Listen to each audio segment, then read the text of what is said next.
Hey, welcome to the award-winning 99% Radio Network here in the Fishbowl, broadcasting live from Fishbowl Studios here in Bedford, Texas. We are brought to you by Glen Larson and the Biker Wolfpack. Check them out. If you ride, make sure you have Glen Larson on your side. Oh, we are powered by the OB. Did I say we are powered by the OBB Network? I did. I just don't know. We are powered by the OBB Network, so you can catch us on Roku TV or Apple TV at any of those times. Welcome, Pipple. What's going on? Oh, just surviving the traffic. Just surviving. Yeah, it's Texas traffic for you. I want to start it off by wishing. Hope everybody had a very happy Easter. I want to thank everybody in Destin, Florida, in the UK, in Spain. Actually, Stitch was out in Spain, walking the bridge. I want to thank everybody in Rockwall and who turned out in Fort Worth on Easter Sunday to remember our fallen heroes, to remember those who lost their lives to the mental health battle, and we remember them for the way they lived and not in the way they died. So every third Sunday, walk the bridge. Thank you again for showing up. It means a lot to the families and friends who they left. It was a beautiful day. It was a beautiful day. It was supposed to rain, and for some reason, God opened up the skies and said, "Listen, we're going to put some sunshine on Walk the Bridge," and really made for a beautiful day. So we got some big news coming up. We got the next 2 weekends are full. If you have nothing to do, get off the couch, stop watching Judge Judy, and come and party you with should have the something 99. to do. I've been posting like crazy. You should have this on your calendar. Let's not make come on. Yeah, we've been stuff. We've been talking about this for what, the last couple of months, right? Yeah. And it's finally here this Saturday. Hops and Props at the Fort Worth Aviation Museum. My favorite. You want to jump on that? that? It's my favorite. Like we always say, it's my favorite beer festival of all time. It's the ultimate beer flight. It's at the Fort Worth Aviation Museum. Starts from 12 to 5. I think that you can get there earlier because the museum's open anyway. But you can get there. The beer festival starts. The beer starts flowing at noon. I think they got over 18 breweries. Yeah. And I believe Shinerbach actually is going to be there. They asked to be involved in this beer festival this year. It's gotten that big. That shows how. I mean, that shows how big it is because Shinerbach. They called them. They called them, because it does mean a lot. This is their big fundraiser. Yeah, and when you look at the aviation history within Texas, man, it is huge, and it is educating so many of our young kids, and they are not government funded. So every contribution that you make to this aviation museum, it gets passed on in education to children who want to go see the warplanes and everything else. So it's a good time. This is their one big fundraiser. They do not have a gala. They don't have a dance or anything like this. This is their big 1 year big event that gets the money in for the museum. That's gonna be. But like I said, it's the ultimate beer flight. They have all the vendors or food, beer. They have the beer flight, the ultimate beer flight in the Warbird, with I don't know how many samples of beer, but yeah. Yeah, and if you want to take that beer flight, go onto the Hops and Props website because a couple of the flights are already sold out. And I wonder why, because somebody has some which we're going to talk about. We're going to talk about that in a little bit, but big news for that too. Some of the flights are already sold out. I think there's only 6 seats left on the 3 o'clock flight, and it's a 30-minute flight. It's a nice flight to get out and you go over DFW. It's a lot of fun and drink beer, man. Yeah, it's a lot of fun. Then that following weekend we have our Pinups and Pistons. So if you have a classic car, 70 or below, or a custom bike, or if you just want to dress up in a nice poodle skirt and come out and strut your stuff on the catwalk in front of a couple of celebrity judges, we'll accept that too, man. Come on down. You can register at live on 99radiotv@gmail.com. Just hit us up. Vendor space is still available. There's a lot we're going to do. We got some axe throwing. There's a lot of good things going on. And that's going to be at Indian Motorcycle in Fort Worth. Pinups and Pistons. Pinups and Pistons. We got a great show today, man. We got Gordon Melton with Hunting with Heroes, who is going to be the benefactor of Pinups and Pistons. And we got Mitchell Friedman. He's one of the veterans that's coming in. He's going to explain what these hunting trips do for our combat vets. He's personally going to share his experiences, how these hunting trips heal him. And then we got Kevin Kehs with a Z. Kevin Kehs with Biker Fitness with Flex, and he's going to talk about how we can stay healthy because we know we always make excuse, and I can already see out of my bad eye that Flex is giving me that yeah excuses. So it's gonna be a great day. So sit back, relax, crack open a beer, man. Get some potato chips. Get your fingers all greasy because you know what? No potato chips. Flex is here. Oh. Get some watermelon. Oh, get some grapes and strawberries, for Flex. Protein. And we're going to hear from Biker Wolfpack, and we're going to be back right after this. Biker Wolfpack Law is a safety organization founded by myself alongside Robert Howell with the primary focus of motorcycle safety, advocacy for injured bikers, and just general protection for those injured while riding motorcycles in the great state of Texas. Biker Wolfpack Law is a division of Glen, Larson Law Injury Attorneys, which is my firm. What's different about Biker Wolfpack Law is it's a community-based, event-based connection component to make sure that motorcyclists have all of the safety information they need, all of the legal information they need, and frankly, if needed, that full-blown legal advocacy in times of injury through no fault of their own. One of our big events is we do ASM classes, which are accident scene management classes, which are put on with the Road Guardians, group of riders that are usually EMTs, doctors, nurses that also ride. And so they know what can happen when you're out there by yourself. And so it's a very intense class, like how to do tourniquets, how to get a helmet off of a person without hurting their neck more, how to get somebody out of the middle of the road. We do those a couple times a year, and the more safe riders are out there, the better it is. The second division and component of Biker Wolfpack Law is to sponsor local musicians at bike nights or other community events that involve motorcyclists, but also just the community as a whole. And then third is larger charity organization events or rides to get out in the fresh air and have some fun.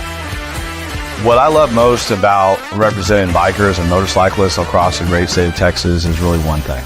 It's about hearing the story. It's about going to motorcycle events, constantly meeting new people and making new connections. One of the reasons why I started Biker Wolfpack Law was to defeat and counteract many of the biases that are out there that, quote, motorcyclists are just dangerous. Make sure that motorcyclists are seen as exactly who they are, very hardworking, very responsible, and very dedicated individuals that deserve the justice that they need.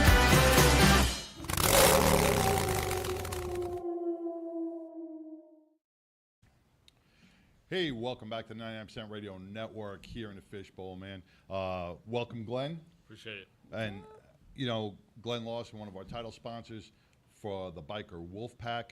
You know, when it comes to biker safety and biker awareness, we're going to bring Laurie Montoya on in just a second. You know, right here in Dallas, actually in Fort Worth this past weekend, if you haven't heard, you know, 17 motorcycle riders went down on 35. And speed was not the issue. Hearing things back and forth, they were saying, oh, those kids were speeding and doing wheelies and this kind of thing. They weren't. They were on a bike run, and there was 50 of them, and the lead bike blew a tire and caused a chain reaction, causing other bikes to go down. Now, that could happen with sports bikes, that could happen with Harleys, that could happen with everything. And one of the main components on this was they were in the express lane. There's nowhere to go. Once those dominoes start to fall, there's nowhere to go except slamming on your brakes and hoping for the best. Mm-hmm. So we're going to bring Laurie on. We're going to talk to Glen about this, how you can be safe when you're in group rides. Group rides are dangerous. Your awareness level has to be through the roof when you are riding in groups. So I want to welcome Laurie Montoya from Biker Down. What's going on, Laurie?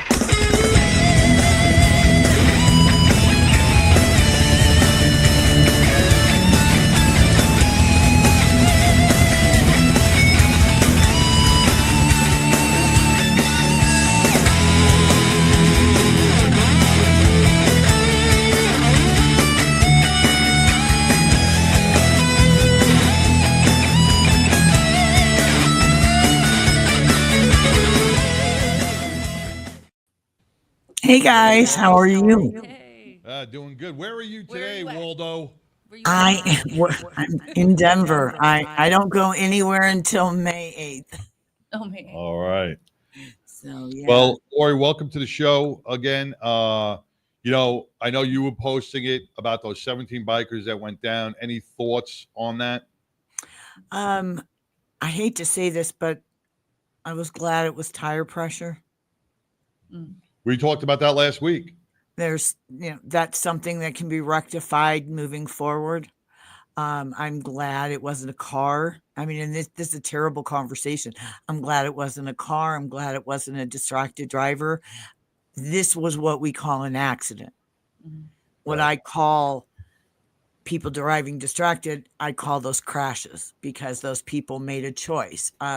Now one thing we talked about last week was, doing the maintenance, checking the tire pressure on your bike before you throw a leg over. So I would say that, definitely this is something that would make me think about it a little bit more seriously than just hearing about it last week on the show.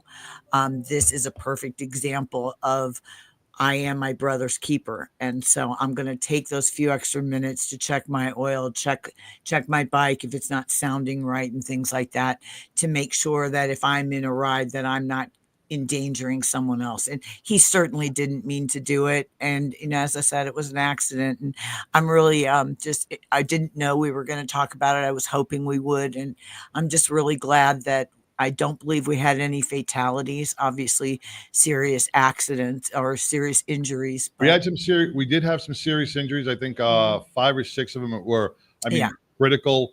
They just had a news report. It came across, I don't know if it came across the national news, but here in the DFW, they interviewed one of the riders, and he has shattered jaw. He's got 2 broken arms. He's gonna be in months and months of physical therapy. And he was banged up pretty bad. I don't know the other injuries, but I know they were critical to serious to minor. So, even with that though, those are fixable, and yes. that's not a life. And, Right. Sadly, the past 2 weeks, we have just been inundated nationwide with, riders, just a lot of rider error, to be quite honest with you. A lot of people misnavigating turns and not riding reasonably and responsibly in some instances and stuff. But yeah, that one was a tough one. And I was just lucky that my resources reached out to me, because I didn't see it on my local news. So I don't know how national it went, but we certainly got the word out right away and kept all those people in our thoughts and prayers. So I think there's a couple things with that accident that I would ask the riders to all think about is, one, making sure you have the right insurance, because as Glen will say, this is going to be a convoluted type of scenario. I mean, you've got the lead guy. Yes, he was at fault, but then you've got all these riders that were riding behind. And I don't want to say that it's every time you crash into someone else, now are you liable? So I'm not sure what's going to happen with that, but this is going to be a mess. And let me find out. Glenn, what's your thoughts on that? I mean, because a blowout, it is a legit accident. So, I mean, to any of those riders, I mean, what weigh in on that? It's really hard to speculate, and I want to be, first of all, primarily respectful to the families and those that were there, and whether or not they have any counsel or anything of that nature. But what I can say, and I can put it in a bigger context, is this is what I've all been talking about. When you have an insurance policy, and most of us knows that there's 2 numbers whenever you buy insurance. There's and the state minimum is 30-60. 60,000, that second number means that if the person that's at fault or the person that made a mistake or something of that nature, regardless of the degree of fault, is kind of what I'm hinting at there. 60,000 is no matter if there's 2 people or 17, okay, potentially. And so, and then really the issue is for those other people following behind, whether or not they had the right type of under insurance motorist coverage or not. Hopefully they do. And if they don't, I obviously consult a lawyer about it. But yes, there are many times where what happens is someone makes a mistake and is causes something to happen. But I wasn't there, and I don't know the body cams, and I mean, it could have been movement, it could have been, text. Right, I mean, it could be the way the roadway was designed. There's a lot of different engineering factors to this situation, and so he could have hit a pothole. Be hit a pothole or a piece of debris. Yeah, and so there's a lot of things there, and so the way I would say is, when there are meetups, right, especially this time of year, we're all so eager to get on and out there and ride with our friends and be there. And this time of year, just do that little spot check in the beginning. I'm not saying it would have prevented from whatever happened. I have no idea. It would be not correct for me to speculate on it. But, they're like in the hog groups and the hog chapters and all different types of organizations. There are some protocols you can follow, such as a road captain that checks, it's a little 3-point, 5-point safety check, something like that, thumbs up, whatever. And ultimately, it comes down to trust and honor and making sure that you take care of your bike. Yeah. But it would be taking care of yourself by having that coverage. You're saying having that coverage that you're saying the underinsured or uninsured motorist coverage is definitely something that I know we harp on it every single week, but take all the other scenarios. And I agree with you. We want to be incredibly respectful to the families. But this is what I keep saying. Motorcycle awareness begins with me and what coverages I put on my bike. And having that underinsured, uninsured motorist coverage on my bike covers me no matter what the scenario is in that type of tragedy. That's right. Yes. I'll say one more thing. Unfortunately, probably what's going to happen in this situation is those that do have that coverage and have injuries, will be taken care of somewhat, and those that don't, frankly, probably won't. But those injuries, even that one injury, you say $60,000. That the medical bills are going to way exceed those. Yeah, that was their ER bill. Right. I mean, those medical and therapy and it's going to be. It's going to run into the hundreds of thousands. And then there's ethical issues because it's your friends, and it's your collective. And how do you divide it up in so many ways? And even if it were 5, I mean, no matter what type of insurance is involved on the liabilities and all of that, there's going to be an insurance situation that's very complex. And hopefully the lawyers that are helping to navigate that can resolve it without a litigious situation. And hopefully the insurance companies will do the right thing and take care of it because that's what they're supposed to do. Absolutely. So that's my 2 cents on it. But it is what it is. Well, our prayers are with them, and we just thank goodness that thank you. There wasn't more loss of life or anything like that. So, thank you guys for honoring that. Yeah. I really, really appreciate it. Now, Laurie, we got, it's not a better time than now to talk. May is right around the corner, and that is going to be Motorcycle Awareness Month. Yes, it is. You got some things planned as well, right? Yeah. Well, the one thing that we're doing, first of all, May 3rd is International Female Ride Day. And I do realize that you guys have an event, but across the nation, International Female Ride is May 3rd. So we're hosting a International Female Ride here. And that gives me a great opportunity to be in front of women riders and talk to them about motorcycle safety and things like that. Then May 10th is Motorcycle Awareness Day in Las Vegas. And we have a huge event that we do in Las Vegas. And then May 17th is going road trip. Yeah. And then May 17th is the 15th year of Biker Down hosting the only Motorcycle Awareness Day here in Colorado. And we've received a proclamation from the governor, and they've deemed May 17th always to be Motorcycle Awareness Day. So we get about 200 riders, and, we have a great shirt that I think he's going to click on. And the shirt this year is one. I don't know if I can click on it. I couldn't get it. I couldn't download it. We'll post it on there. We'll post it though. Well, anyway, it says one text or call could wreck it all. So, there it is. It's really great shirts that we put together.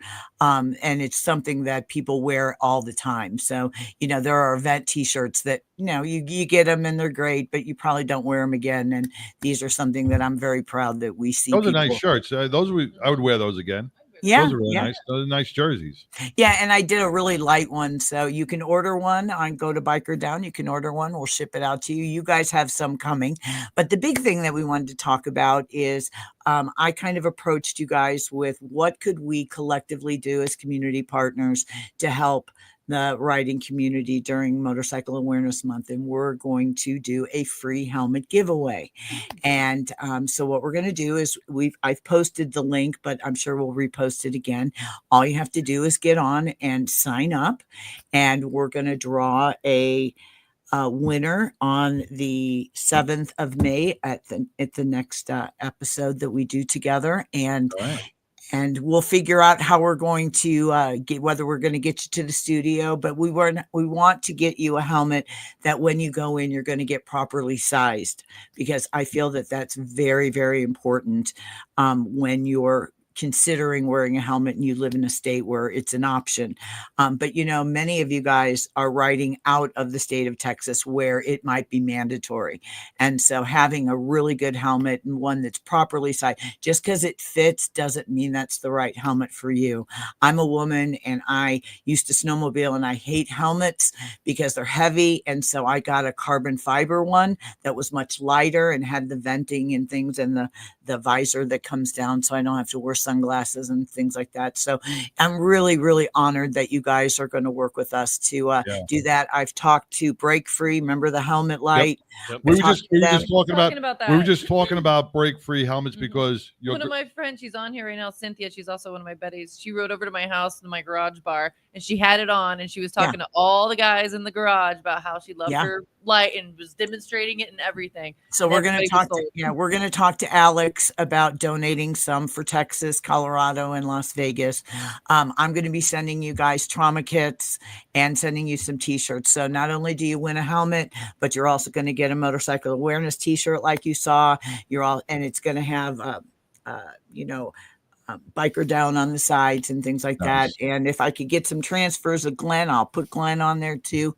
I'll get some artwork. I'll get that out to you guys. But the trauma pack is worth $50. The t-shirt's worth $30. So, we're going to put together some really great stuff so that you guys can wear it during Motorcycle Awareness Day or any day, and just tell that, we need to find something that resonates with the drivers, and something that when we put it on, causes us to think and causes us to not, because as we talked about before, even motorcycle riders can get distracted. So Laurie, really, I don't mean to cut you off, but the one thing that I heard in that interview today with the jumping back to that bike accident with the 17 bikers, the one kid turned around and said, most of the guys that were either seriously or critically injured, and this is why there was no death, they were wearing their proper gear. We joke about sports bikes sometimes, but you got to give them the kudos. Those guys are always in full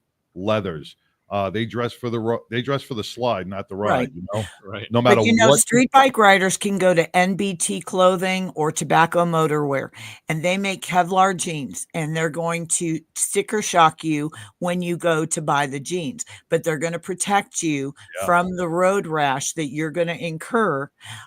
You're going to get they've got, I think it's called D30 armor now. That's very lightweight, super thin, but the minute it on impact, it turns to like this protective shield that will protect you. So, what I always tell people, there's only two things that you really can't fix, and that's the brain and the spine and stuff. Right. And so, we now have companies out there that, whether you ride a Harley or an Indian, have the right kind of gear that nobody will know that you're wearing. You are not going to look like a street bike rider, but you're going to have the pucks on your knees and the back, which is really to protect the spine in the event of an accident. Yep. And, so while it's sticker shock to you, what is the price of your life? In your medical everybody, bill. I guarantee you, everybody that who has experienced road rash is going, I wish I had this on, or I wish. And who wants to ruin your tattoos? That's right. Some of the other things that we're working on is at here in Colorado is we just testified to increase the penalties for distracted driving causing bodily injury and fatalities. And this is something that here in Colorado, it's a misdemeanor. So there are people that are truly injuring pedestrians, bicyclists, and of course, motorcycle riders, and they're walking away with the equivalent of a parking ticket. So we're trying to change that to raise that to a class 6 felony. I think one of the things that's the worst thing for a family is to lose a loved one or have them permanently injured and then find out that your life is forever changed, but the distracted driver's life just walked away with a fine. Right. And because they were stupid and being on their cell phone, or they were doing their makeup, or I don't do my makeup in the car. So did I say you? I need a skill mirror. But, so that passed committee. I and that will saw be a guy going the other day. I was driving. He was eating. He I've was seen eating like a full meal. He had it on his lap and with a spoon and a fork. And I'm like, no, he had it on his driving belly. down the road. Yeah. Huh? And then one of the other things that we're doing, and it's kind of interesting. At the same And time, vaping too. at the same time. Yeah. Because I'm doing this in Colorado. You know, most people don't know that I own a small publication called Motorcycle Rider News. And so I had someone ask me, do you know where our motorcycle fees go to? And I said, I don't know, you know, I just renewed my plates and there's like 6 inches of all these little nickel and dime things that I'm paying when I'm renewing my plates. And I found out that the motorcycle operator safety training program here in Colorado is sitting on $2.2 million of unspent revenue of our biker revenue. And our classes cost almost $400 for an endorsement for, you know, maybe a mid-range or an advanced safety class. And why is that money just sitting there and not being spent? Why are we not promoting or giving away helmets or doing something? I mean, certainly they are spending the money with the training schools, but they're not getting the discounts. So with that being said, I did a little research in Texas. And here in Texas, you have the Texas Motorcycle Education Fund, and you have approximately, this is going to shock you guys, so be ready. Because, you know, it doesn't, most people say, well, why do you care? And the truth of the matter is I care where my money goes every year. There are 314,000 registered motorcycle riders are plates in the state of Texas. The Texas Department of Licensing has a motorcycle education fund, and they are sitting on $19 million, $442,000 of unspent revenue. Wow. We got to get Elon Musk to check that, get Doge. Yes. We need to get Doge in there. Get Doge in there and see where that money's going, man. Yeah. My serious point to that is that we're not going to get away with not continuing to spend the money on our plates and all these fees. But the bottom line is it's not being spent to help with true motorcycle awareness in the motorcycle community. Who oversees that, Laurie? Do we know? Well, the Texas Department of Licensing and Regulation oversees the Texas Motorcycle Education Fund, and I can send you some information on that. But you know, I'm not one to want to get into super politics, but this is almost $20 million of your biker money that's not being adequately spent. They only spend $800,000 of the $1.5 million they get per year. I'm just wondering, like, how that is distributed, and like, do you apply for it? Do you apply for money like almost a grant? Like, does no. Right now, it's regulated to motorcycle safety training. For who? But who? Well, the Texas Rider in Frisco, the Texas Motorsports, Northeast Texas Community College, Better Riders, Austin Moto Academy, and Rider First Motorcycle Safety Training. I'm sure there are other ones, but in this research that I did, those were the ones that you can send that out. Yeah. And most of your classes, your safety training classes in the state of Texas run about $300. With that kind of overflow of revenue, they could be knocking that down to $50. It's like it's like Glen and I would agree, you know, the accident scene management class that we all do. That's normally a $99 to $129 class. And when Glen sponsors one of those classes, we bring it down to like $50. And that's just so that they show up. And because of that, we can fill classes. And so what I'm saying is that I don't know the number, but how many people in the state of Texas are not getting their M endorsement because maybe they don't want to spend the $300 or $350. Right. And so, I know that there are some organizations that help offset that, but I think that there's something here.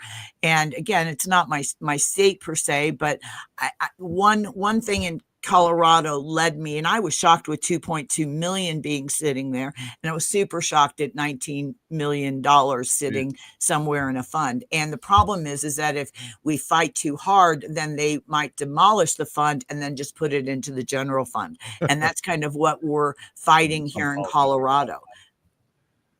Yeah. So. Wow. It's kind of interesting. I mean, motorcycle safety motorcycle awareness comes in many forms. And so, it comes in we could take that money, Glenn, and think of how many people we could accident scene management train. I mean, everything you're saying makes sense. And I think it's also that, and one thing I'm going to prelude to what I'm going to talk about is advanced, through like some of the police motorcycle organizations that are out there that, for whatever reason, like the city of Austin, who no longer have that division, really. Yeah. And those officers now are working in the private sector, a lot of them, to teach, advanced techniques on avoiding crashes, because they've been, they're riding for their entire career. Right. And they have all these advanced techniques. And there's many of us that, frankly, need a refresher on a lot of advanced techniques. And if we had some resources to fund those, or at least allow companies to start new businesses to teach advanced courses. I mean, we all we take your motorcycle course. Okay, cool. And then you're 21 years old, you get your license and you just head on down the road, and you don't think about it until you're 40 years old and you've been riding for 20 years. And then one thing happens. And, so and there was one program in there, right? And I don't know in the world of operating racing cars. I mean, those guys I do a lot of that stuff. I'm involved in it, and I make sure that we take courses all the time. Right. And so it's a kind of a touchy subject, but there's a lot of motorcycles out there that need a little refresher. And it just seems to me that these government entities are, I think their hearts are in the right spot, but what they don't have is they've lost touch with the grassroots of motorcycle riding. And that, we expect that those fees will get used. I mean, they could allocate so much to help with funeral expenses for injured riders. There was over 600 bikers that lost their lives in the state of Texas. That could pay for a lot of funerals if someone applied, at least allow it. So it just was interesting as we're going into motorcycle awareness. Start a conversation about that, Laurie. Laurie, we're going to continue this conversation. We're going to bring more of it next week. All right. But we got to move on. I'm sorry. I could talk about this forever. This is why we do this in the beginning, because, this is such important information that's got to get out to the bikers, and repetition and repetition and repetition. So you guys continuously hear it. This is where it's so important, because we do not want to see a life lost. We don't want to see somebody injured. And God forbid, we want to make sure you ride and enjoy your day and get home safely. And that's why Laurie and Glenn bring this up. And that's why it's so important. So I want to thank you, Laurie. No worries. Appreciate it. See you guys next week. Ride safe. All right. Stay well. Thank you. Thank you.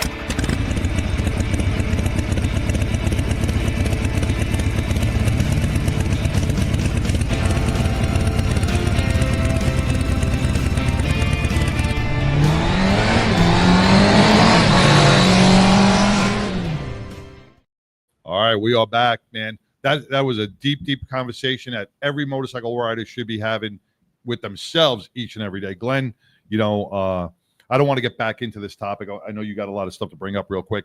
So, you guys, as Glen Larson and the Biker Wolfpack, bring so much to the motorcycle community. And what are you guys doing now between hops and props and pinups and pistons and everything that you guys are doing for our motorcyclists? The biggest thing is just keeping it connected to one individual at a time, and back to basics would teach you the accident scene management courses. That's kind of something we're going to be talking with a couple of bike shops at different locations, mostly in the Dallas area, and then we had a lot in Austin, but we have 8 scheduled for this year. And just look out on our Facebook page. They're going to be starting a couple in the summer because they're usually inside, right? Yeah. And I don't know how many times I meet people in there that have just never even conceived of the concept of receiving the training. And just to be clear, what it is it's an 8-hour course. It's a certification. It's not a first aid. It's not, check somebody's temperature and make sure they're not dying. No, this is some hardcore stuff, such as how to literally tie a tourniquet on your own body if you had to. Okay, if you're riding by yourself, that's pretty difficult to do. Yeah. And how to take, slowly, how to helmet off or not take it off at all, and how to manage the scene if you're riding in a group.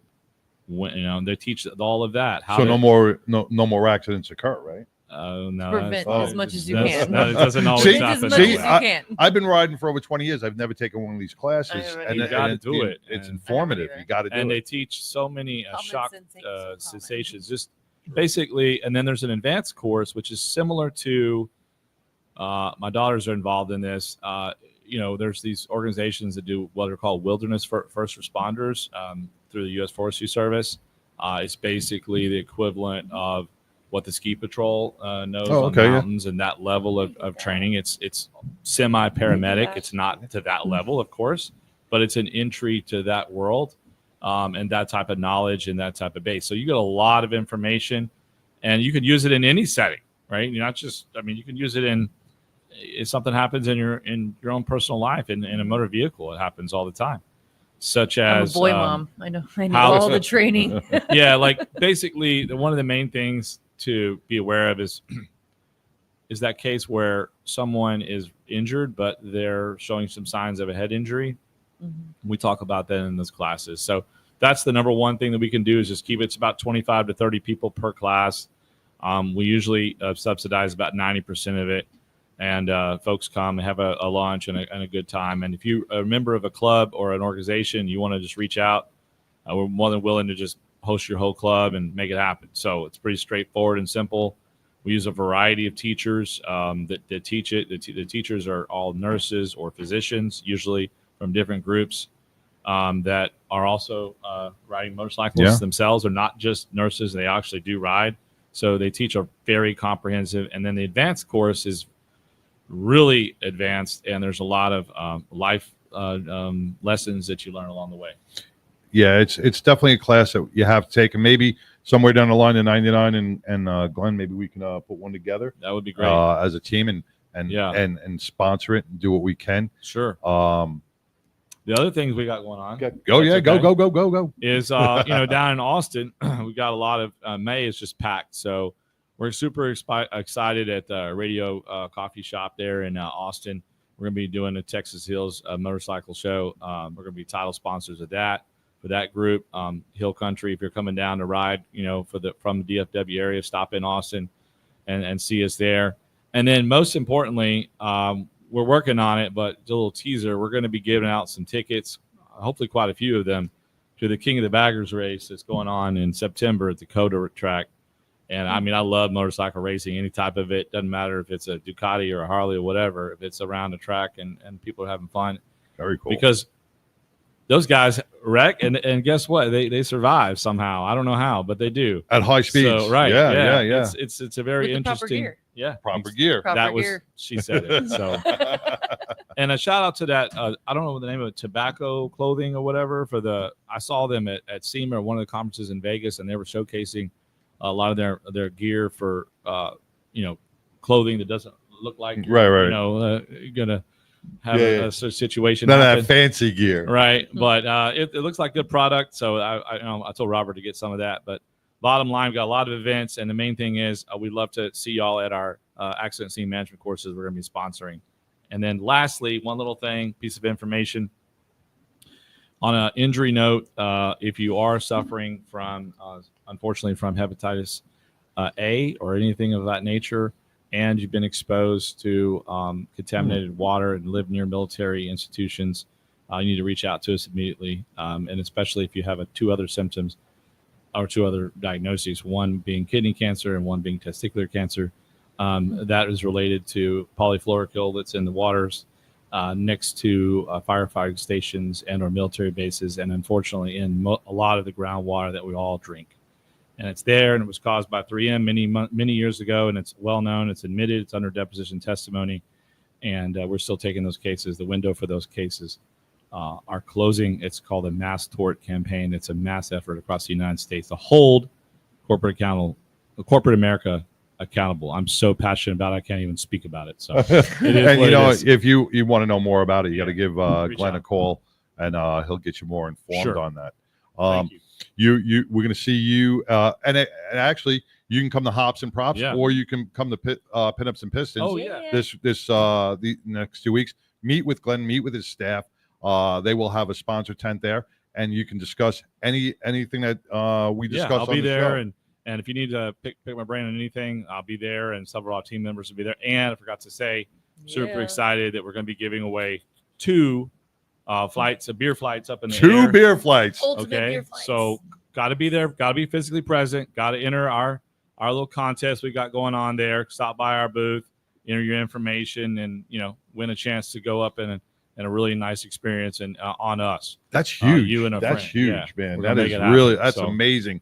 Because that's limited seating. Only a few choice people throughout the day get to purchase those tickets and go on. They sell out so fast.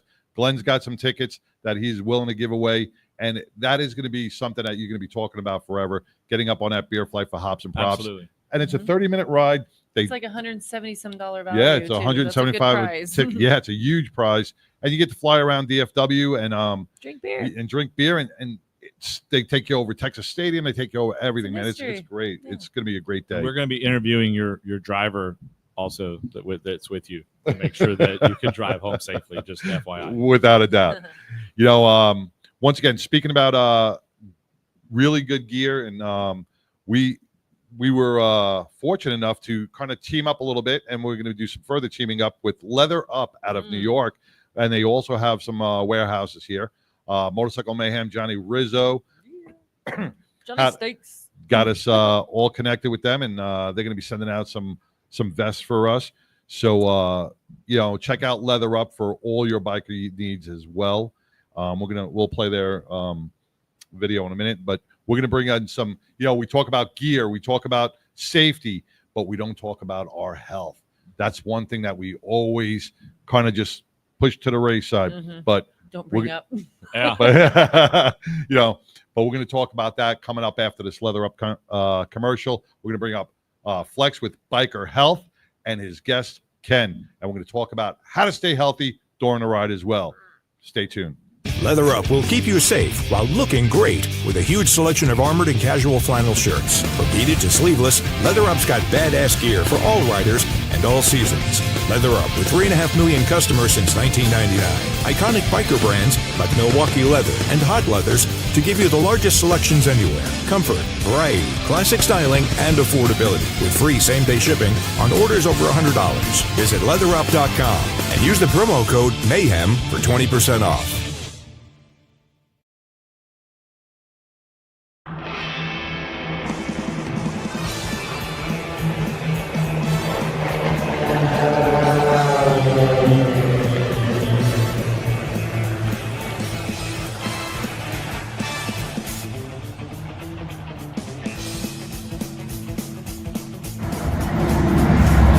Hey everybody, it's Sideshow and Pitbull with the 99% Radio Network TV, powered by the OBBM Network and sponsored by Glen Larson Law Injury Attorneys. We are here today at Indian Motorcycle in Fort Worth, getting ready for an amazing event on May 3rd. Pitbull. So at Indian Motorcycle, May 3rd, we're having the first ever Pinups and Pistons right here. We're going to have car show, bike show, loudest pipes, and a pinup contest, vendors, even celebrity judges.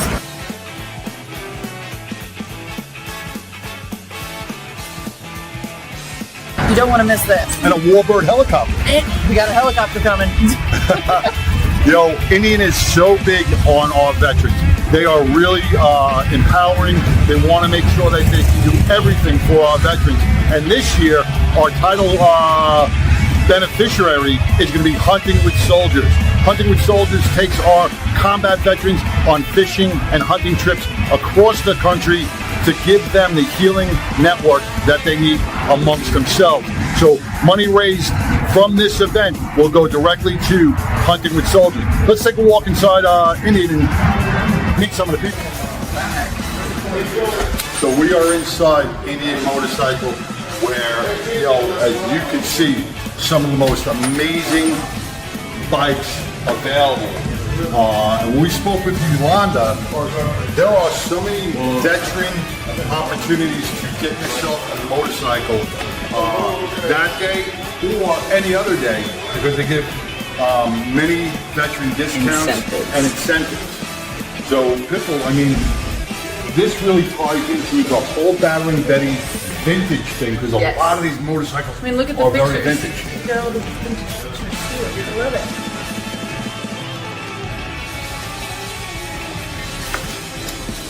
Yeah, so you got to join us here on May 3rd from 11 to 3. 11 to 3. 11 to 3. And we're here in Fort Worth, right off I-30. So come on down if you want to be a vendor, or if you want to register your classic car, 1970 and earlier, or your custom bike.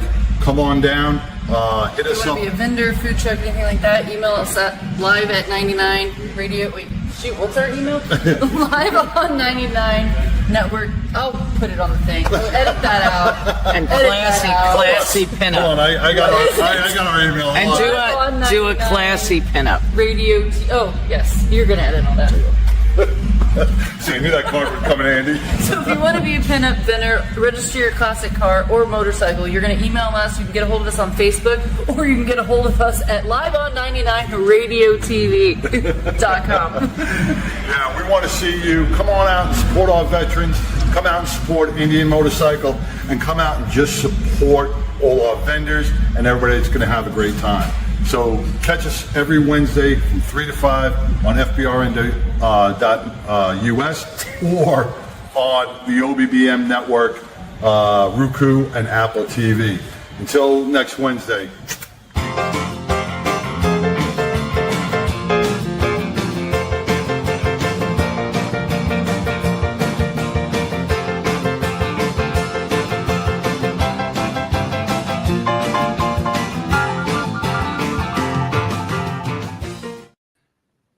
Hey guys, welcome back with Biker Fitness. I'm Flex. This is Flex Talk. Joining us today is Coach Ken. How you doing, Coach? I'm doing well. Thanks for having me today. I'm glad to have you on the show. Guys, it's amazing, through the different aspects of health, wellness, and nutrition, we come across people that have different passions and also have different education, how they apply healing processes, the wellness. And, I met with Ken. We met at the Chamber of Commerce in Benbrook, and there was something about what he does. And I'm not going to spoil it for you, but I wanted to, I'm going to let him talk about what he does, and then we'll start with the Q&As. Feel free to call in. This is pretty neat about what he does on the wellness side of things. So Ken, tell us a little bit about yourself. A little bit about me. Yeah. How did I get in this arena in the first place? Yeah. My background was I worked out at Lockheed for nearly 20 years as an aerospace engineer. So hops and props, that whole arena there. I also do ride a Harley. I have a 2003 Heritage Softail. Okay. That was a stickler for being on the show. If you didn't have that, no, I'm just. Oh, okay. Is that why I got invited? Yeah, that was it. Okay, that was it. And I happen to do health and wellness on the side. Yes, sir. Yeah. So long story short, I ended up getting rather ill and had a lot of trouble finding out what was going on. And I had to step outside of mainstream medicine and start going to alternative doctors to find out what was going on. And it became quite the journey. And it was a long time of recovery. It was 5 to 6 years. I dealt with chronic fatigue. I dealt with brain fog. I dealt with depression for the first time in my life. I dealt with anxiety for the first time in my life. And when I started to come out of all that, after all the work that I did. What made you recognize that? To put it bluntly, I actually mentioned to a friend of mine that I felt like I was losing my zest for life. I didn't have to get up and go. I didn't want to go do things with people. I literally had one errand to run one day, and it was to go to the post office about 5 minutes away. And I created such anxiety over doing that one little thing. Oh, wow. And when I started sleeping 10, 11 hours a day and still didn't have energy, that's when I knew something was, it wasn't just age. Yeah. Wasn't low T. No. Okay. It was way beyond that. Gotcha. So you started doing research, or how did you? Through a family member who had some similar symptoms, was diagnosed, and what the diagnosis was mold illness. And that comes from living in a building that has had water damage. Okay. And that helped me get there quicker. And I happened to go to a conference to support my family member who's on the other side of the country. And they were presenting on this and how the toxins from the mold affect you, specifically the mold from indoors. And I started just checking the symptoms for myself. 6 weeks later, I was diagnosed. Oh, wow. And what it does is it shuts down mitochondria, our little powerhouses in the cell. It affects brain function. It actually, they've measured it, it will lower your IQ. Wow. So you start to notice those sort of things. And there's a lot behind all of it. We could spend, if you open the show to 3 hours, we could spend 3 hours talking about how you deal with mold in the person and the environment, because you have to address both. But the long story, to get to the answer is, as I became healthy and I had to do different techniques, and some of it was research, talking to other people, going to conferences on mold.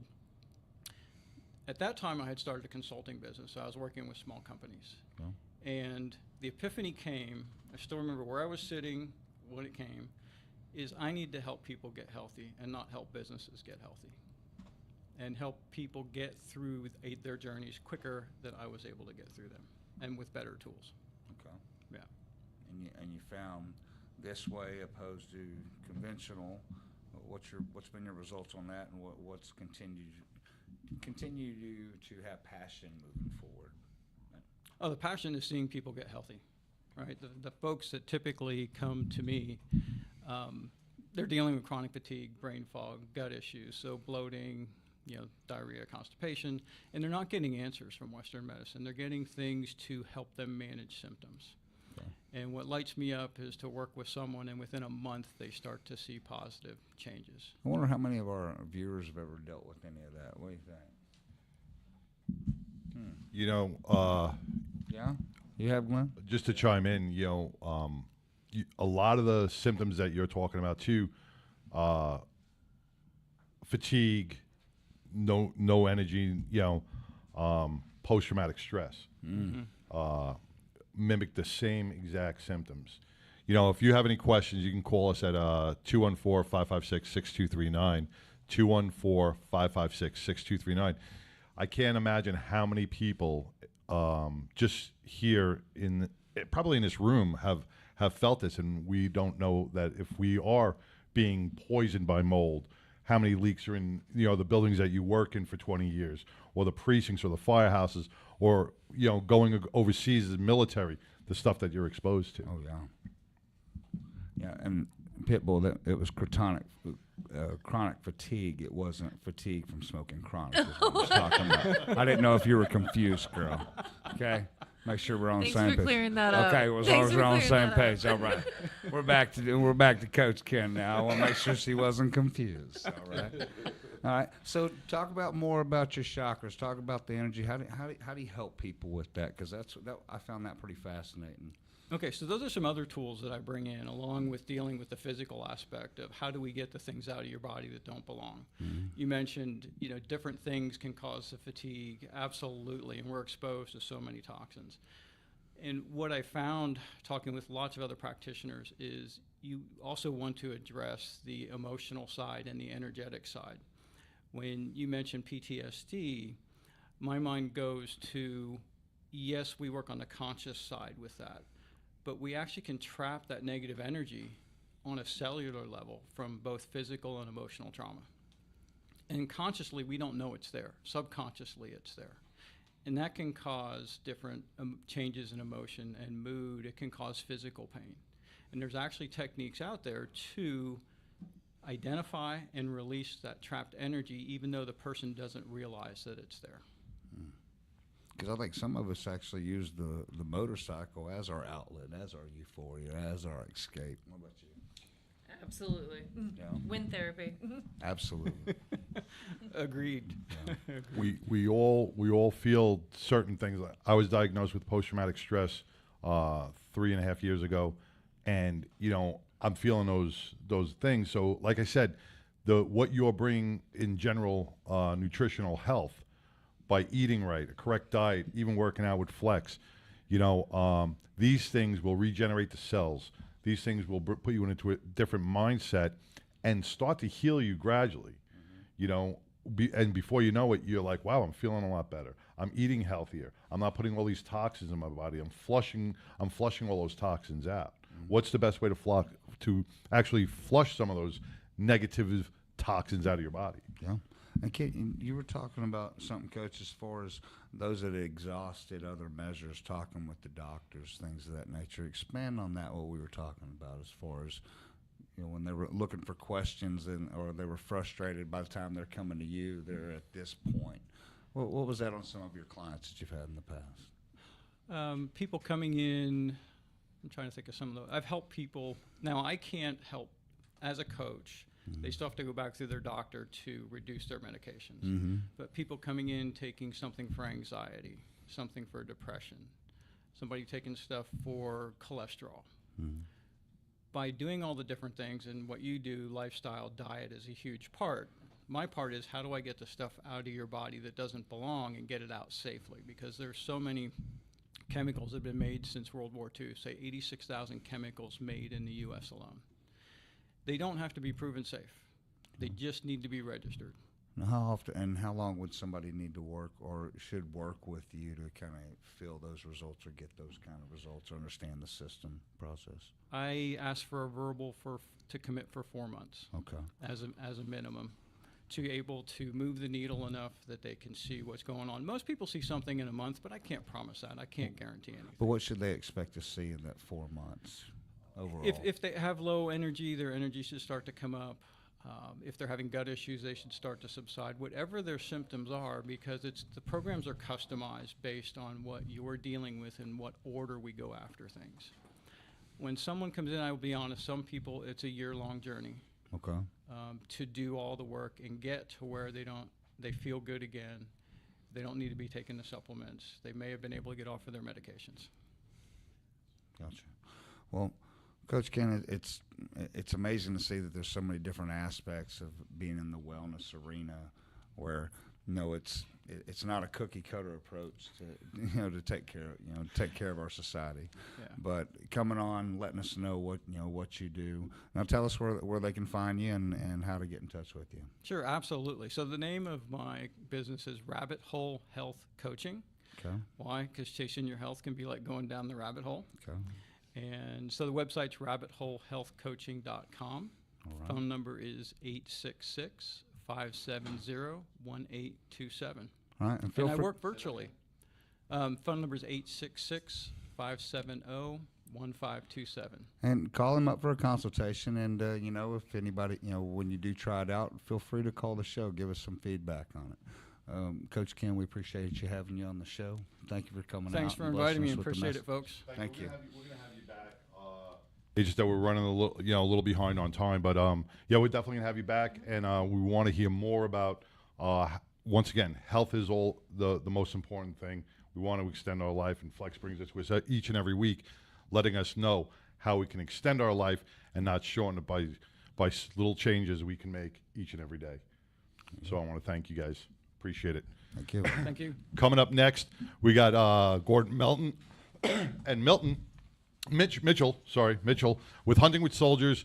Once again, talking about how you can de-stress with simple techniques and simple little trips and taking care of your own body right after this brief message from Glen Larson Law. The reason why I made the decision to found and open Glen Larson Law is for one simple reason. Every single client deserves to have their voice heard, their recovery made, and most of all, the closure and the compensation that they deserve. It has been my personal mission and personal dedication to making sure that every single thing we do with every ounce of loyalty, honor, certainty, and absolute unity to make sure that our client's story is told every single time. This is why I founded Glen Larson Law. Me and Glenn go way back. We first met in middle school. We were in high school together. We also worked together in college, waiting tables our first couple of years of school. And so we worked in the service industry together for a few years. So that kind of kept our tight bond together. At Glen Larson Law Injury Attorneys, we are passionate about serving our clients by honoring their stories, their voices, and their recovery. Our firm is built on the foundational principles of honor, certainty, passion, unity, and loyalty. To achieve our vision, we uphold our loyalty to our clients, each other, ourselves, our families, and our clients' families and friends In every single thing that we do. We are dedicated to providing exceptional support and guidance, ensuring that every client's journey is respected and valued. With absolute certainty, we stand ready. Call us. We are here to serve you in your time of injury, to make sure that you receive the compensation, the closure, and most of all, that your story is told.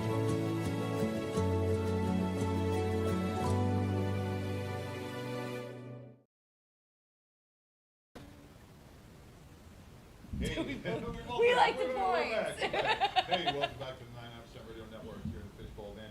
I want to thank Glen Larson, I want to thank Flex, I want to thank Ken, and Laurie Montoya so far in the show for really raising the bar and raising awareness on either motorcycle safety or physical health, and that's what it's all about. It's getting yourself back in tune with your body instead of just sitting on the couch and vegging out. Tune yourself like you tune your bike.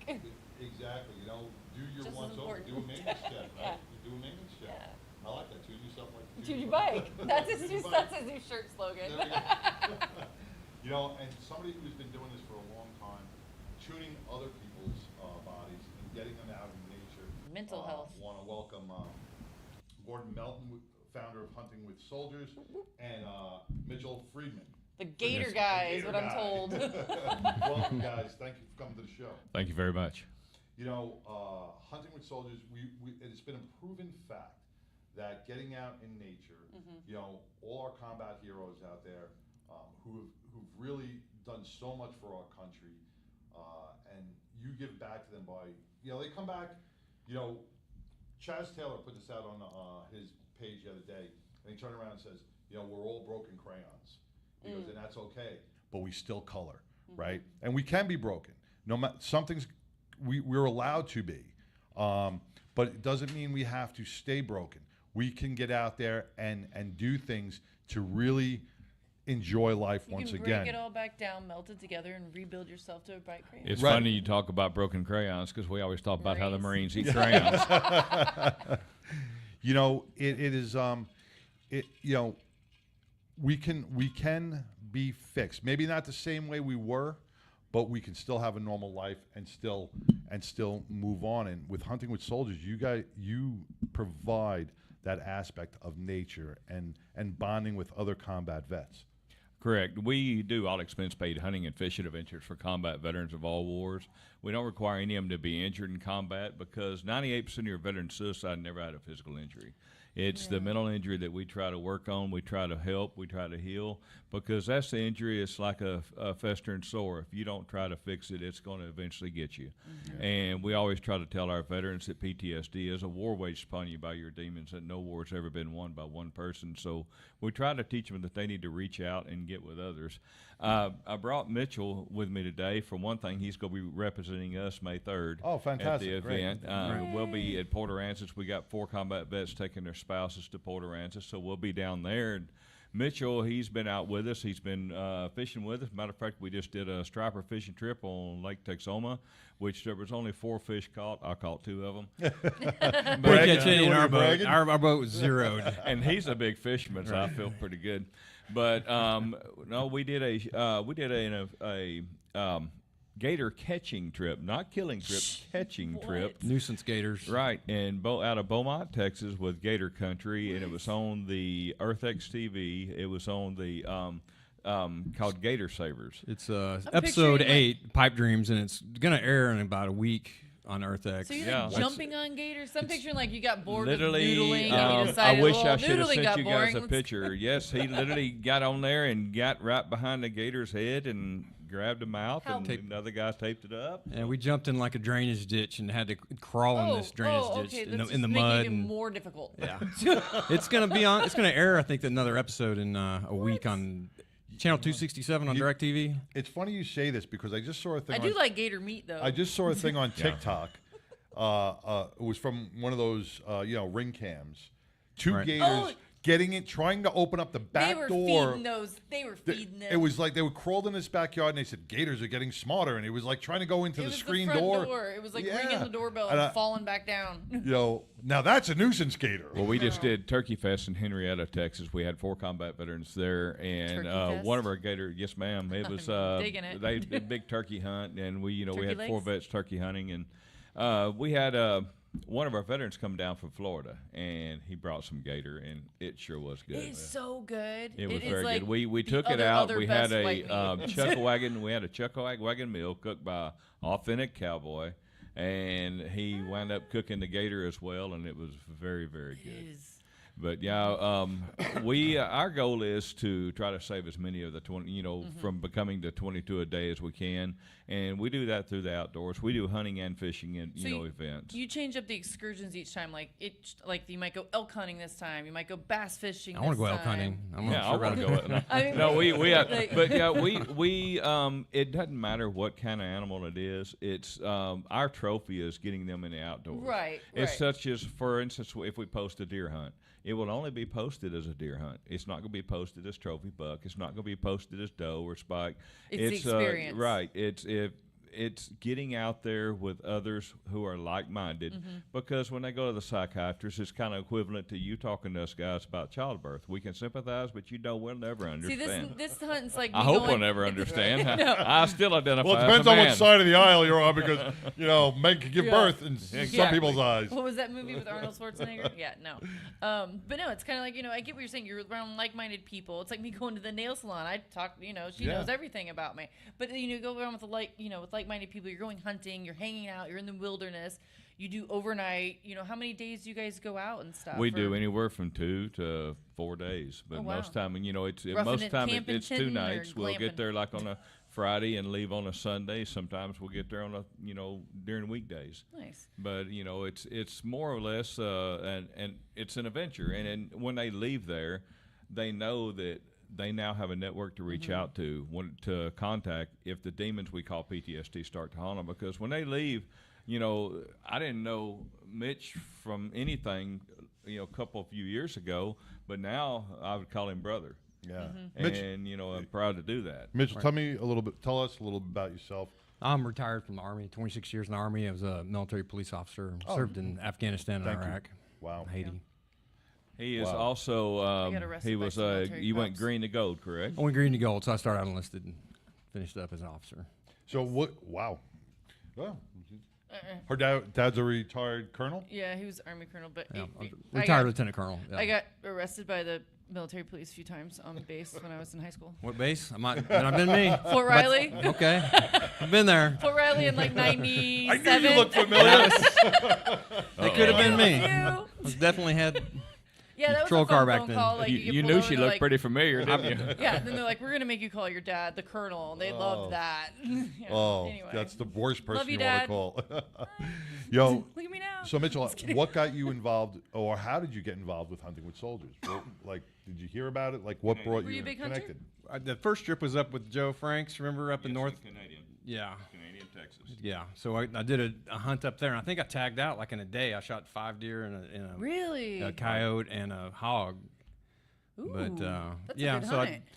and it was a good time for me. I just was going through a 25-year divorce, and I was probably at a low That'll spot do in it. my life. So it kind of hit. Yeah. I found it at the right time. So I sought it out. How did you find it? I just found it on Facebook. Just on Facebook. Were you looking up like hunting things, or like I were you was, looking up, yeah, right.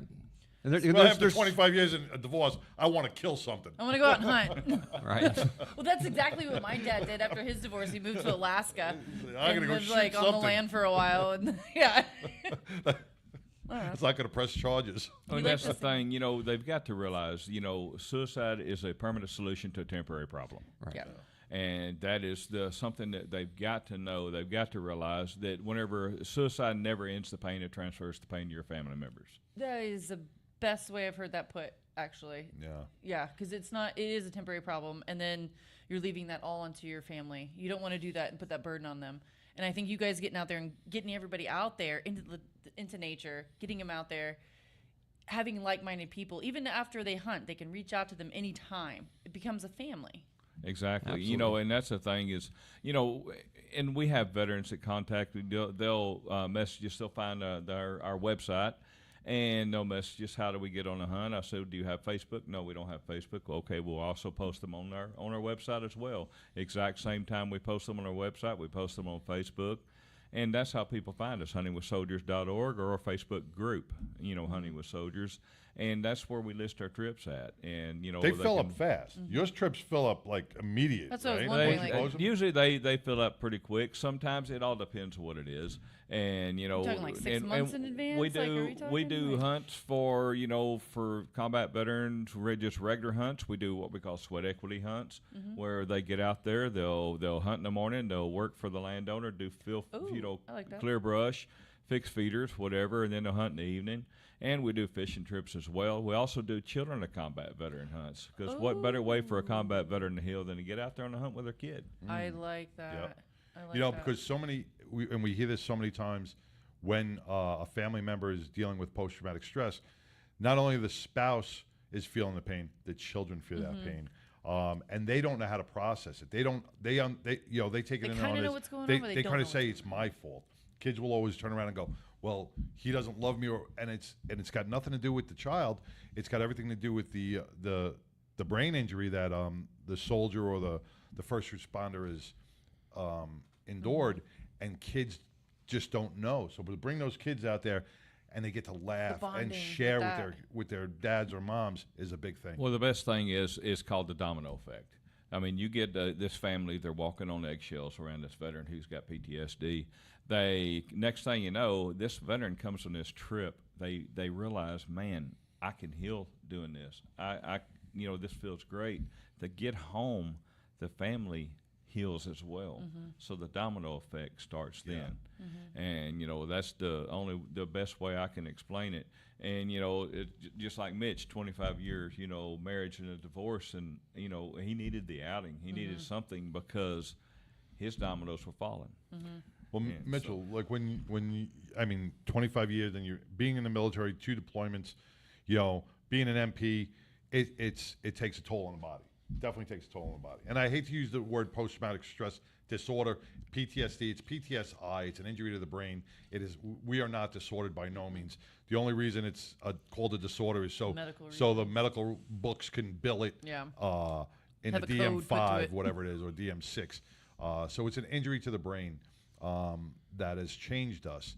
And you've gone through so much in your whole span of careers. When you found this outlet, when you found Hunting with Soldiers, you said, I got to get out there, I got to do something. What was your first reaction when you got to the hunt and then after the hunt? I got to connect with one of the other guys that was out there and just talk about our experiences. I'd been retired for a while. I retired in 2012, so this was around 2019. I'd been out of the service for a while, so just to hang out with another service member and talk about our shared experiences. Prior to that, did you talk to anybody before that, or did you feel like you were just like the only one feeling this? I had some friends that I still keep in contact with from my career, so I've got buddies I can reach out to. But you never know. My best friend, he was my roommate, and we were platoon leaders together in the same company.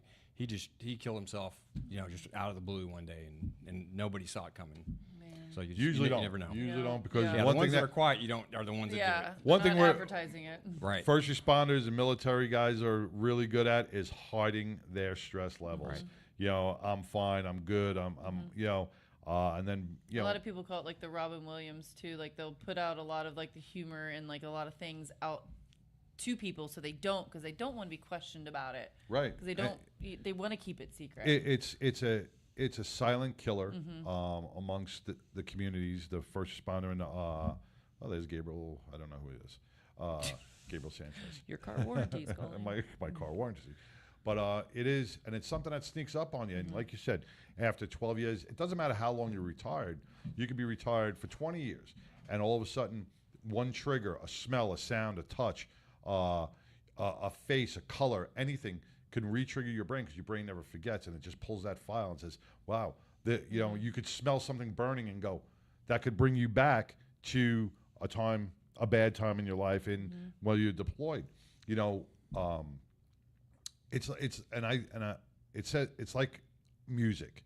You hear an old song, your brain an earworm right, your brain like if you hear an old song and that song brings you back to a great memory, you can go, wow, that was 30 years ago, 20 years ago, right, or a bad one. 20 years ago, I remember that song. I was in this bar. You can almost see the bar that you're in when you heard that song, if it's a good memory, or if it's a bad memory. You hear that song, I was in the car breaking up with this person or whatever, but it's vivid. And first responders and veterans go through that same thing. And it may not be with music, but it could be from anything in their surroundings. And it triggers you, and you have no control over it. And that's why hunting with soldiers, you get out there with like-minded individuals that say, hey, brother, I got you. I got your back. I like that it's a different avenue too, because I'm sure, like, I don't know if this was your case, like you went through, maybe saw other groups that you maybe went through and like, is this right? Do I want to do this one? Do I want to do this one? But you didn't want to sit in a room and you didn't want to talk about your feelings, and this was something different. It was a different avenue.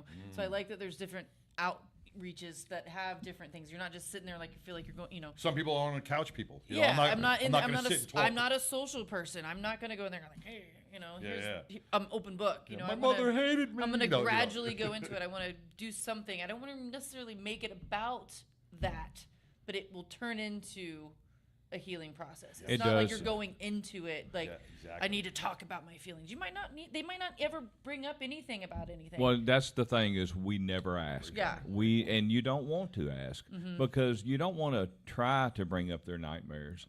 You just want them to know that they're there, to feel comfortable, to feel, and to know that we are always there for them. After that trip, they're not just another veteran. They are our family. You're not judging. You are there for when they need you. Exactly. And that's the thing. They can open up, and we even teach our staff. We're all 100% volunteer staff in Hunting with Soldiers. We're a 501c3 nonprofit, but we have no paid staff. Is we teach them, if this veteran opens up and talks about something that sounds like the stupidest thing you ever heard in your life, you take it just like it's the most serious thing in the world, because just because that might sound like the stupidest thing in your life, they're opening up to you. That might be something that veteran needed to get off their chest to not become one of the 22-a-day veteran suicides. And you don't know how people do their, I don't want to say cry for help because I don't like that term, but like you don't know, like if you listen enough, you're going to maybe hear some things of what they might want to tell you, but they don't know how to tell you.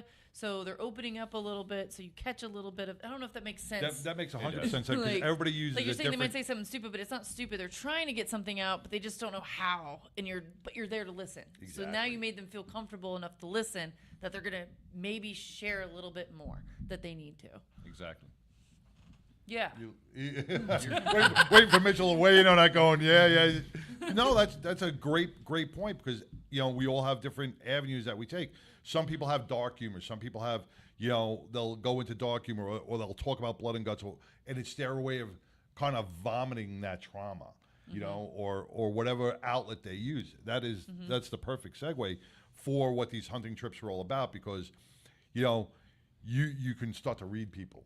After a couple of hours with them, you start talking, and you're like, wow, he wants to say something, or she wants to say something, I'm just going to let them. And when you have tasks and stuff too, it's not like the other. I mean, I don't know if this is how they are when people go into a room and they talk about it, but it's not like that. You have tasks during your outings and stuff, so people have to learn to work together, and it kind of brings out personalities, and you start reading personalities, and then you start warming up to other people. I just think of it like a summer camp with kids, you know. That's how I'm referencing it. You know, kids, they don't like going there, but they're there, and they start making friends because the other guy it's didn't summer think camp that with was guns. funny. Yeah, that guy, you know, was good at this, and that guy was good at this, so they bonded, and so that's how the bonding happens. You talk about the dark humor. You know, my dark humor, well, from just 4 years military, then, you know, 20 years volunteer fireman, and then, you know, 10 years working for the Texas prison system.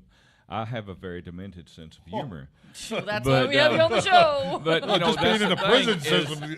I remember my wife. We went to a show in Amarillo. I was invited there and got to meet Chris Tonto, backstage and visit with him for a while. And then at the show, me and my wife are sitting there, and Chris Pronto says something. He gets up there and he starts talking. He says, some things I may say may offend some people. If you feel offended, there's exit signs everywhere. But whenever he's through, I look at my wife, and her jaw's hitting the floor. She's like, did he really say that? I said, yeah, that's just the way it is, honey. Yeah, you know, and it really is. And that's the thing. We can talk to each other and have that demented humor. When somebody from the outside hears us, they think we all need a mental institution. But you know what? It's not about them. It's about you at that point. Exactly. It's all about me. You know, your hunting trips range from 4 or 5 guys to how many people can go on a we've the most we've done was 25 on a fishing trip, and last year we did 20 on a fishing trip, but it was included veterans and spouses. This year it's going to be a total of 10 with veterans and spouses on our fishing trip, which we'll be leaving next week, and headed down there to Port Aransas, and our veterans come in, and condos are taken care of, all through the donations of people and fundraising. We've got condos for them, and we have 2-bedroom condos, and each bedroom has its own full bath. So it is a glam trip, right? So we tent camping, because most of us are broke, even though we don't require. I ain't slipping on. I don't mean money broke. I mean broken broke. So we're gonna help with funds, because we want to help with pinups and pistons and help raise money for you guys. And that's the thing. He's going to be there, pinups and pistons. He's representing Hunting with Soldiers. You know, because like I said, all the staff, the staff that lives in this area are already have to be out of town, and me and the gentleman that's been here with me before, Jose Caravello, he'll be down there with me. And, because you plan these way in advance, so this was way before we've had. We've had the restaurants reserved, we've had the boats reserved, we had the condos reserved. I mean, it's a long process. So he'll party with us. Yeah, sure, absolutely. But you guys are. I think that not regret it. The first event that I did with you guys was the tournament at Lake Fork. Remember that? There was a lot of guys there. I'm still really good friends with a guy. People. Nice. Yeah. That was who scouts out your areas for your hunting? Like, how do you get do you have leased land, or do you? I mean, because I know you can travel all over the place, but do people just donate their land? Say how you? Some donate, some we pay a small fee. They give a good discount. Just like for instance, we've got 3 boats for this coming trip. And so, they gave us a discount on the boat, so we're not paying the full price. And same with just like the food. One of the restaurants actually gives us half off on the meal, and that really helps out. Help. So I mean, they've done that every year. I mean, this will be our 10th year at Port Aransas. Getting our so like when you find there. when you do the hunting, like when you have to find somebody that has a deer lease, and they let you just kind of we have deer kind leases. of We thing, have people that own the land that let us go out there. Matter of fact, in Paducah, one of my field officers has a couple of places, and we get our veterans there. We and my wife's family, we have a little farm there. We go there. So far this year, we've gotten 47 veterans out, and we're by the end of May, it will be, I think, 65. Nice. So I mean, we go to a lot of places a lot of times, and so I mean, it's actually I joke around and tell everybody I've got to start staying home more. I got to fix my house because every time I walk in the front door, the back door closes. I'm not figuring out why. Does that include the fishing trips too? Because on that striper, we had like 8 guys there. Right? Yeah. With your hunting trips, is it just rifle, or are you doing archery? We give them the choice, but some places are doesn't really have the facilities for an archery, so we'll bring pop-up blind if they want to bring a bow. And we don't require them to be injured in combat, but by default some are. So if there's a place that we're getting them to that doesn't have a wheelchair accessible blind, we're gonna put a pop-up. I'm gonna put that pop-up blind right over the top of them. Nice. Now you bring up a great point. You're never home. The back door's shutting because you're always busy doing all these hunts. Say there's some veterans out there that say, "Hey, I want to volunteer my time. I want to be part of this." How do they go about it? Well, what are the requirements? Well, actually, we do have a lot of staff, and I don't do this all by myself. Okay, yeah. I don't do this. Now, don't get me wrong. We have some excellent staff that go out on these trips as well. That go out and do these things. For instance, we've got a crew down there in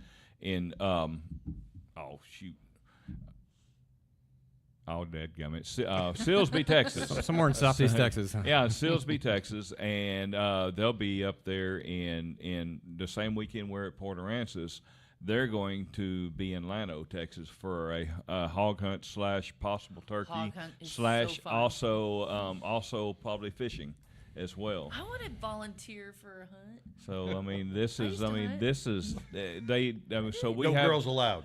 No. We have staff and all over. We got volunteer? some in San Antonio. We got some in this area. We got some in Silsbee, Texas. We got them all over. And like I said, we're all volunteers, but they volunteer their time, and they get to these places, and we're there to serve them.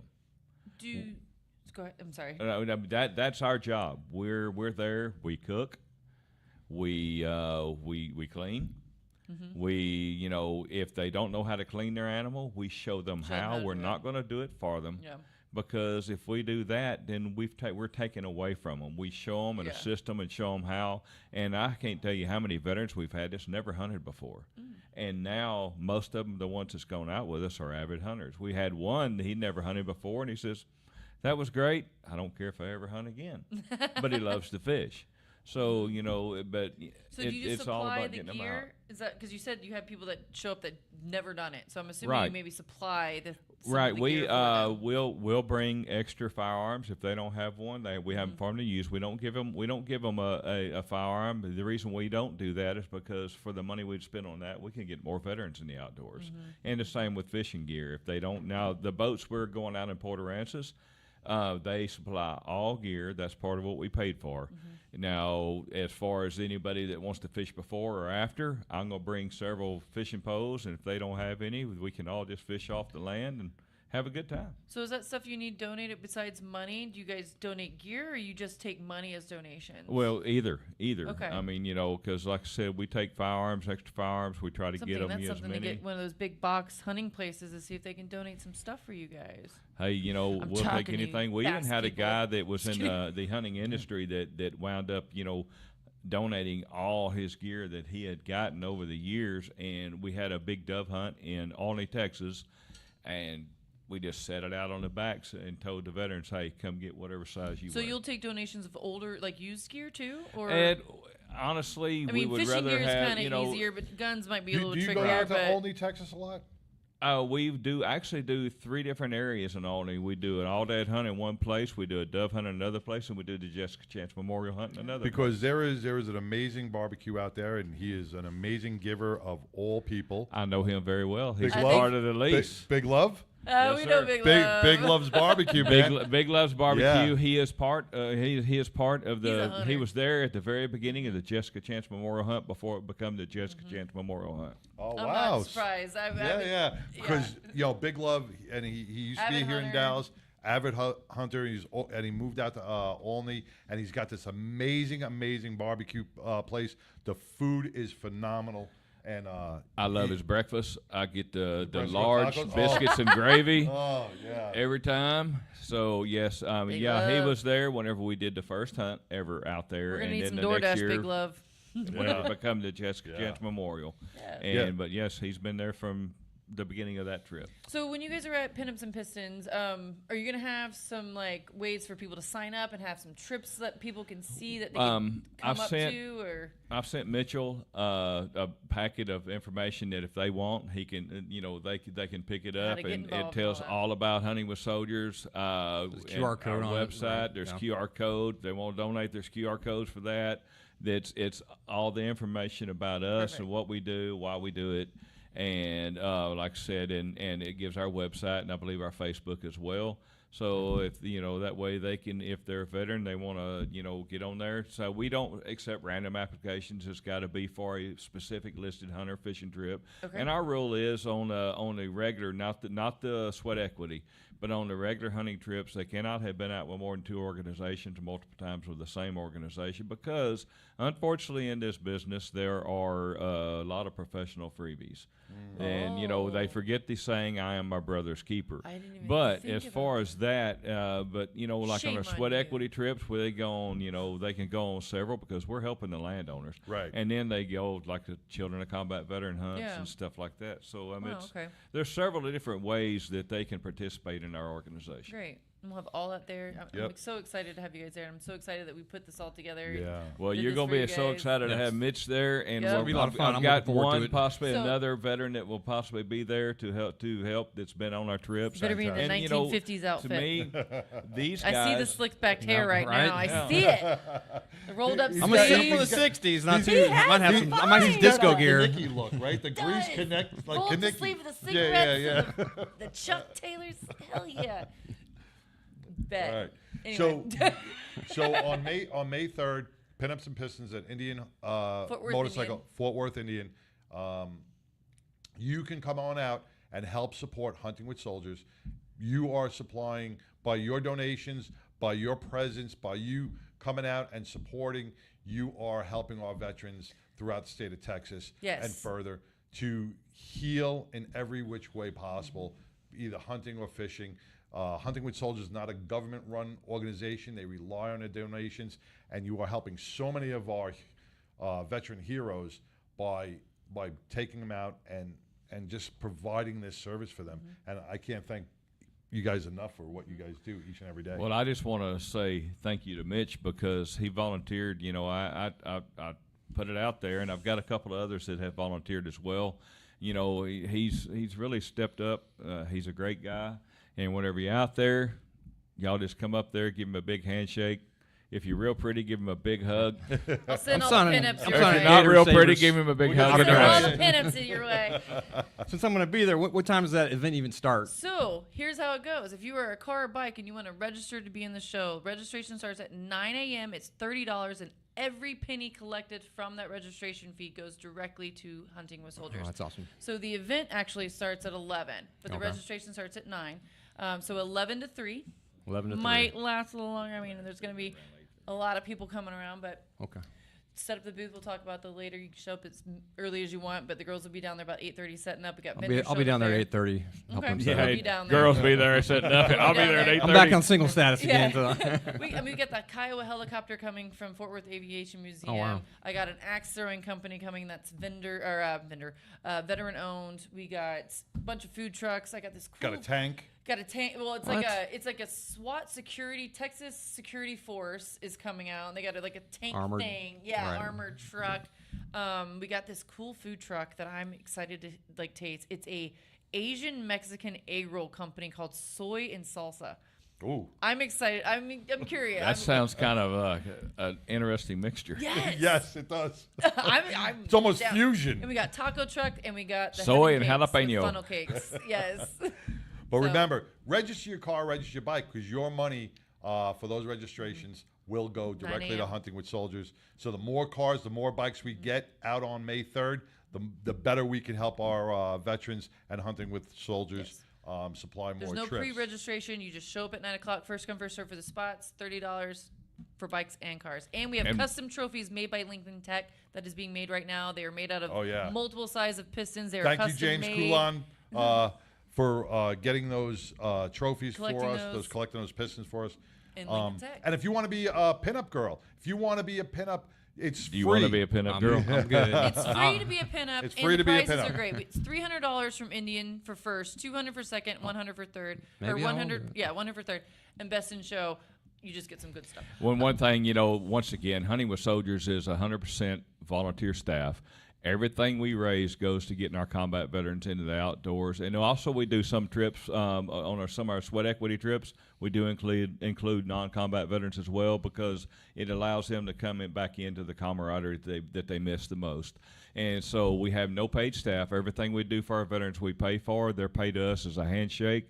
They will dip when they leave, and that is to live their life that God takes them, not themselves. So we expect that debt to be paid in full. So that's where your funds are going, folks. Oh, thank you so much. Do appreciate it. Mitchell, we'll see you Yes, sir. on May 3rd. Absolutely. And coming up, speaking about veterans, speaking about eating crayons, we're gonna bring in the Mongo log, and he's gonna give you his perspective on today's news. Once again, thank you guys. Hunting with Soldiers, come on out May 3rd. Thank you very much. Thank you guys.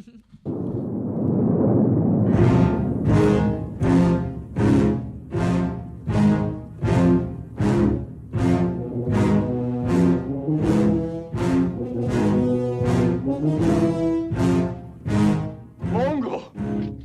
Santa Maria! Never mind that shit. Here comes Mongo! Got him.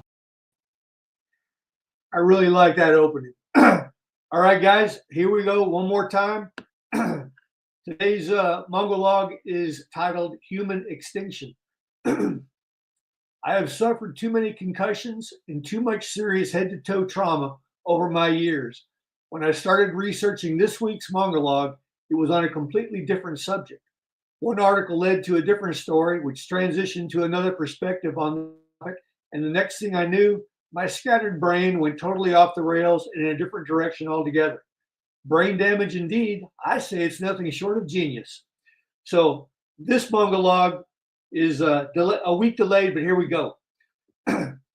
There is more genetic variation in a few troops of wild chimpanzees than in the entire human population.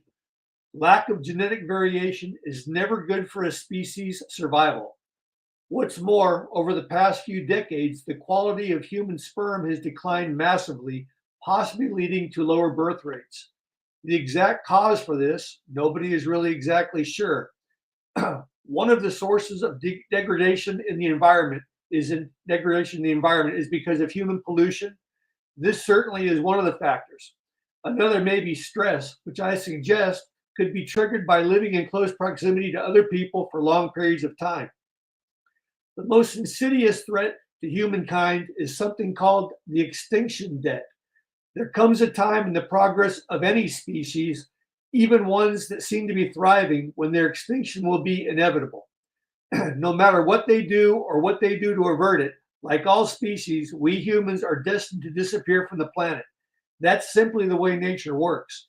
Even without an asteroid impact, the dinosaurs would have eventually died out sooner or later. That's just what all living things eventually do.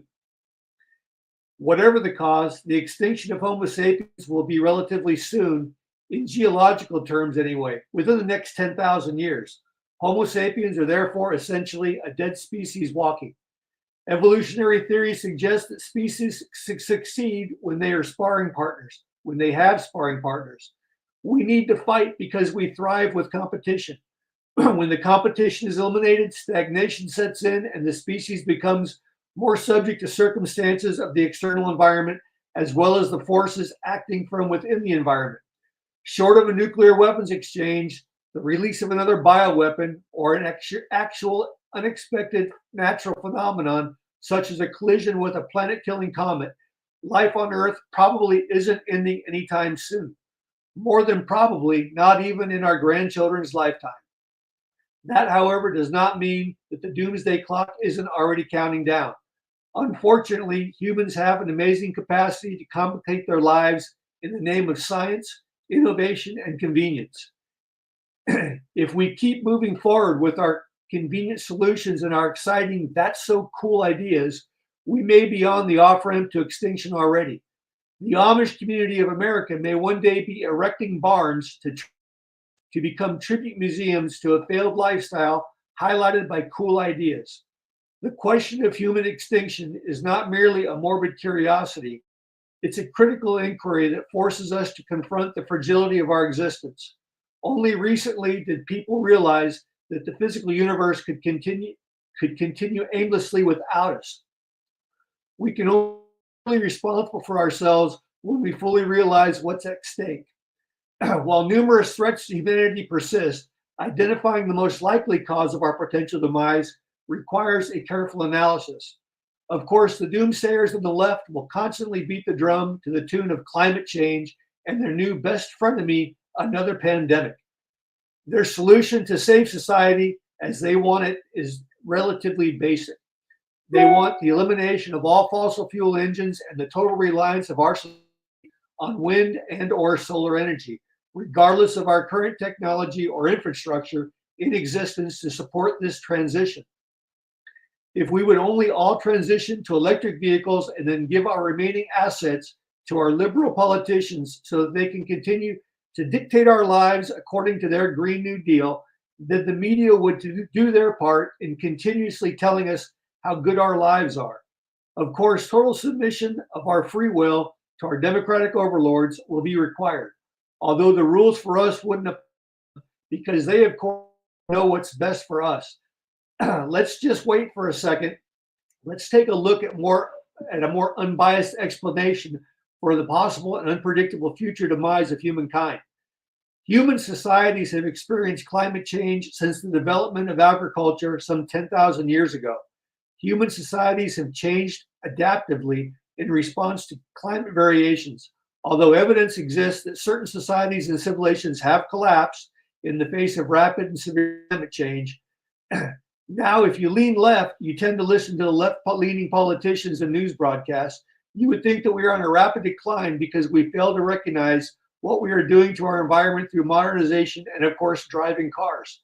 This last part is slightly confusing to some, or some might say hypocritical, because it's okay for them to fly private jets at obscure costs to both their war chest and the environment, but they can tell us what a horrible job we're doing to the environment by driving our cars to work and their bash capitalism rallies.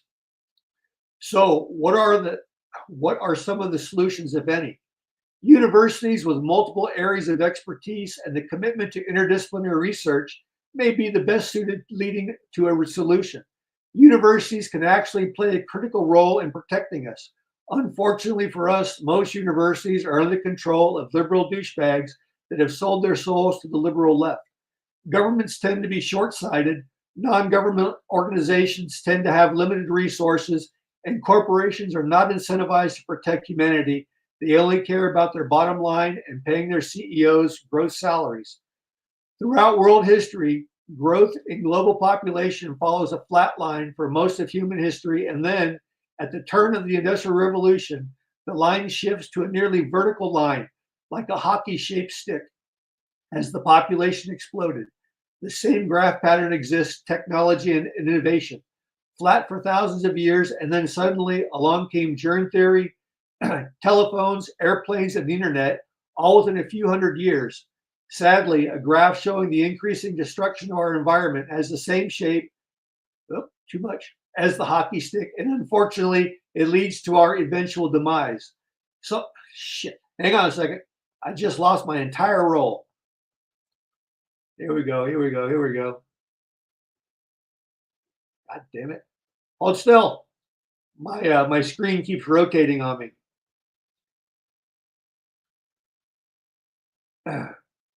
There are multiple theories around what might ultimately cause human extinction. Everything from alien invasion to catastrophic asteroid strikes. Some risks to humans' life are more plausible than others.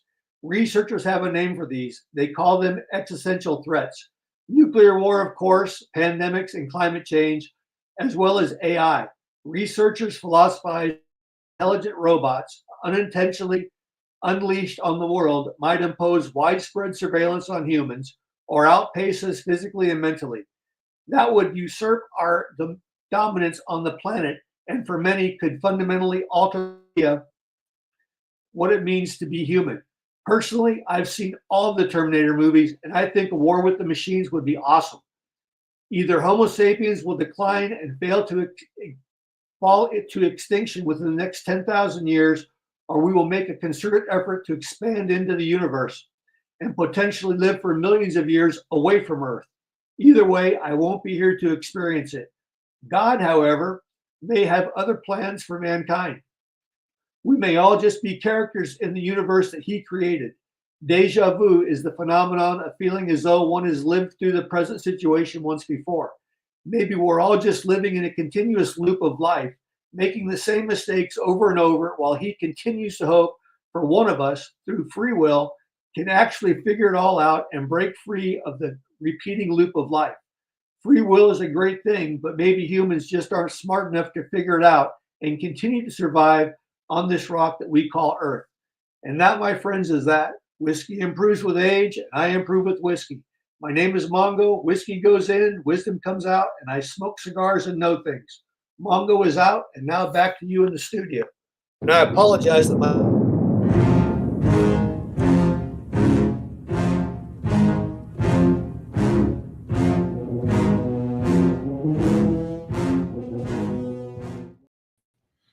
Hey, Mongo, what an amazing Mongo log once again. Always. What's going on with your voice? Is someone grabbing you under the table? Who's under the table? I could only wish. I'm going through puberty. You do. You sound like what's his name? From the Brady Bunch. Remember the Brady Bunch? Oh, yeah. That was Peter, wasn't it? Peter. Oh. Your voice started getting a little high every once in a while. He just passed. Well, apparently it wasn't because it's too dry, because that didn't help out. I have no idea. I was doing okay till this all started. Maybe it's just nerves. Maybe. Hey, and I think this. Just listening to your Mongo logs, and this is what I think you should do, because I know you save all your Mongo logs, right? You don't throw them out, right? I do save them, yeah. You gotta. What you have to do is you got to get to a publisher, and you got to write a book, and you got to have them publish the Mongo log book. And I'm sure our listeners would love to see past Mongo logs and other, and everything. Mongo calendar. The whole Mongo log series of your perspective. I think it would make a great read, man. Yeah, and you pair your Mongo log with with a whiskey. So yes. you pair it, like the conversation goes great with a brandy, with a bitter note of oak or whatever.